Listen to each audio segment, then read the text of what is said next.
Good morning, good afternoon, good evening, wherever you are watching from. It has been so long since I have done one of these song walkthrough videos because of reasons. A lot has changed since I last saw you, mostly to do with the fact that I am a dad now. I've got a 10-month-old daughter, and if you do the maths, it's been about that many months or more since the last video. So, album two is being written at the moment, right over there in the music studio. It's going to be fun. It's going to probably be at least 10 tracks on the album. But for now, we're going to take a little rewind back into the songs of the past. Two Wolves, I wrote it all the way back in 2013, way before the whole Two Wolves meme was a cringy meme. We're going to have a look at a couple of those just to get it out of our systems. We're going to cringe at them and then we're going to move on. So I'm going to share my screen. We are going to look at this song later. It's going to be great. And these are the memes. So they go from sort of the ridiculous to the more ridiculous. This is the most wholesome one I found. Inside you, there are two wolves. One is a boy, the other is a girl. Congratulations, you have twins. So that's nice, isn't it? But there are a lot of really stupid ones, and I don't know if you can see them. Hopefully, you cannot. My friend who pointed out how cringy these memes are sent me this one. It was the first one on Google. I'm not even going to say it. But I was like, thanks, man. Thank you. That makes me feel awesome about my song. He was in the live band and he was like, you have to know about these before you play these songs and take it seriously. And so I decided not to take it too seriously. And here we are today, not taking this song too seriously. It is actually from the Bible that originally inspired me though. Where we're really going to go from the ridiculous to the sublime here, but um, here we go. John 4, 7 and 8. Submit yourselves then to God. Resist the devil, and he will flee from you. Come near to God, and he will come near to you. Wash your hands, you sinners, and purify your hearts, you double-minded.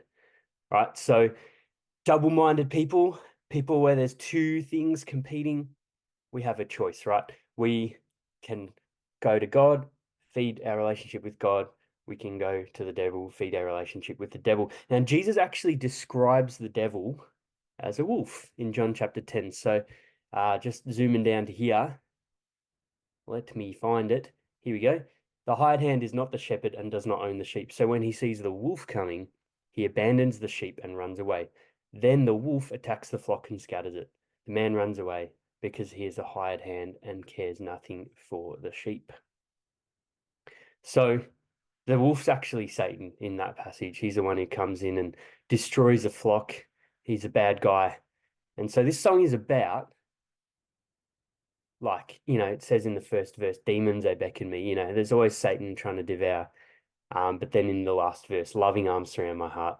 The choice is now made so clear. Go to God, go to the wolf. What are you going to do?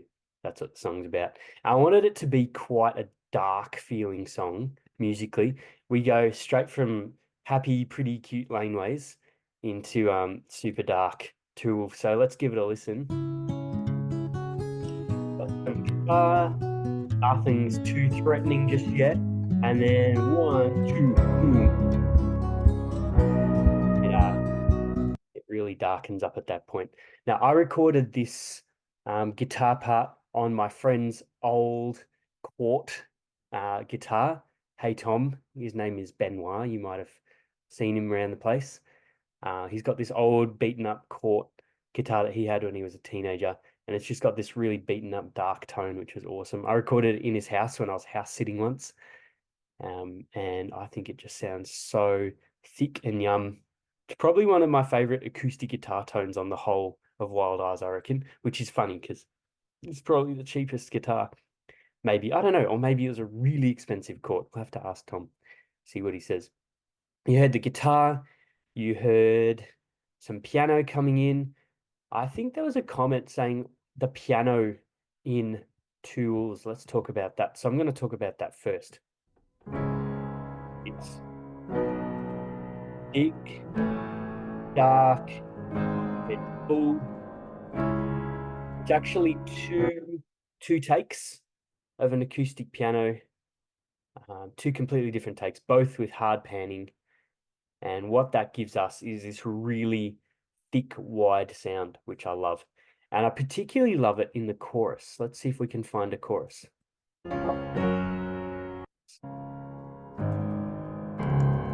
Boom. Just smacking that low C.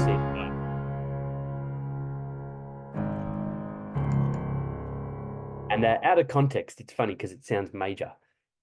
But when we get to that section after, where it goes into the key changes at the end of the chorus, it really livens up.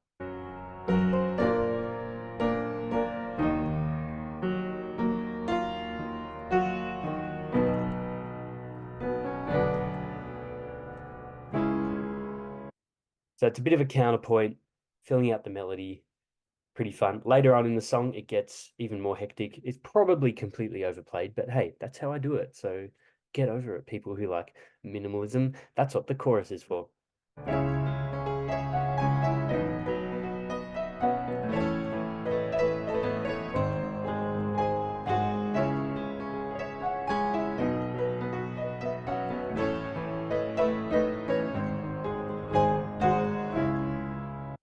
Yeah, I love that bit. It's really fun.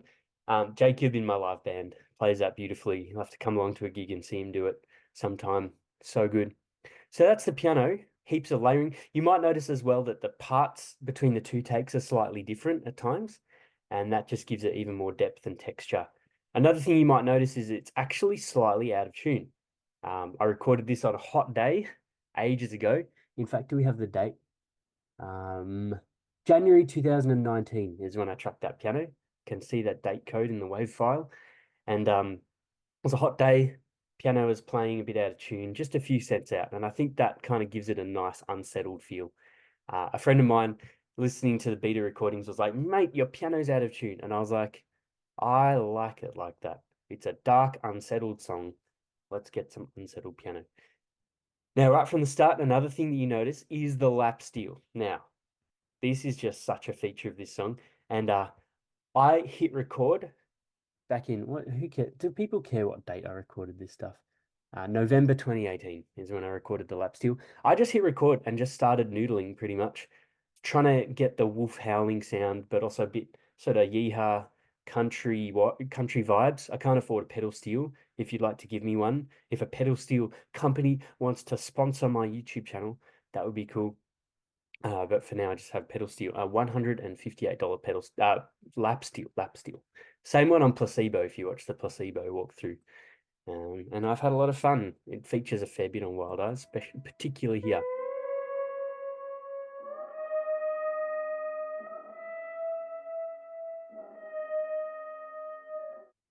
Sounds really weird out of context. Sounds like whale singing maybe rather than wolves howling, but that's all right.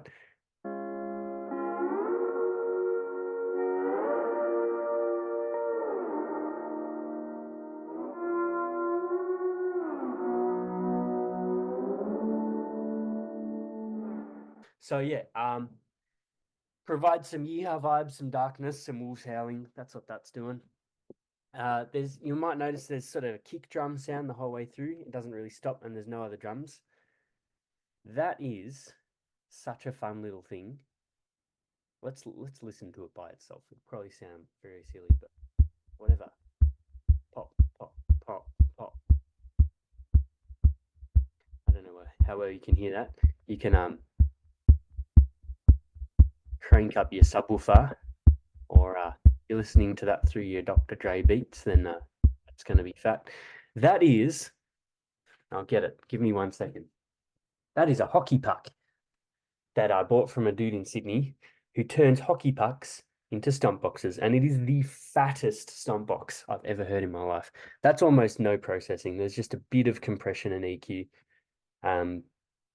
Similar signal chain to the bass at the end of Bad Guy by Billie Eilish, just like compressor, EQ, compressor, just making it fat. Hockey pucks, they make great stomp boxes. So that's cool. And really, that's the song. It's minimal. Everything's got its place. Everything's playing restrained or a counterpoint at different parts. The vocals are the classic Zach Grace. I call them triangle vocals. I don't know what the actual technical term is. It's started it where there were no vocals. That was silly, wasn't it? Enjoying vacuum now fulfilled, 'cause grace like no other see her peace. Triangle means there's one front one and two back ones, and those back ones are panned, makes it fat. Particularly, you'll see, look how many punch-ins there are. You'll know which part this is probably. This is, 'Cause grace like no other see her. yeah, this bit. I,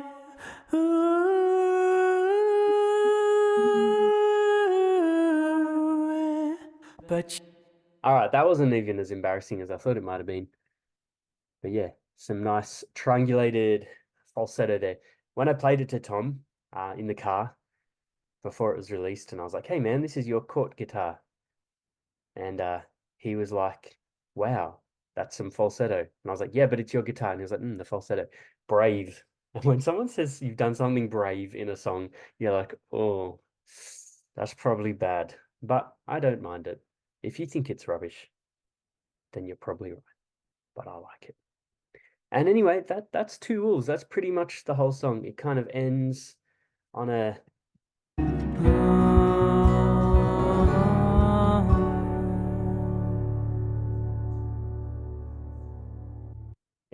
thick, dark minor four chord. No resolution for you. No, no, no. So yeah, we end on that chord, the minor chord, which supposedly, would lead back into the minor of the key after being major or chorus. But that just opens a door nicely for the start of Dreadlock Man, which is in C minor. And so that's fun. Going from B minor to C minor, upper semitone in the minor. Yeah. Anyway, that's the song. Comment which one you'd like me to do next, because I do plan to do all of Wild Eyes eventually. And now I'm getting back into it, having some fun, as you can see. It should be good. I can't even remember which ones I still have left to do. So you can put it in the comments, and there will be some new songs coming out soon. So get keen for that. It's going to be really exciting. For now, ciao, ciao. Have a lovely time. Bye.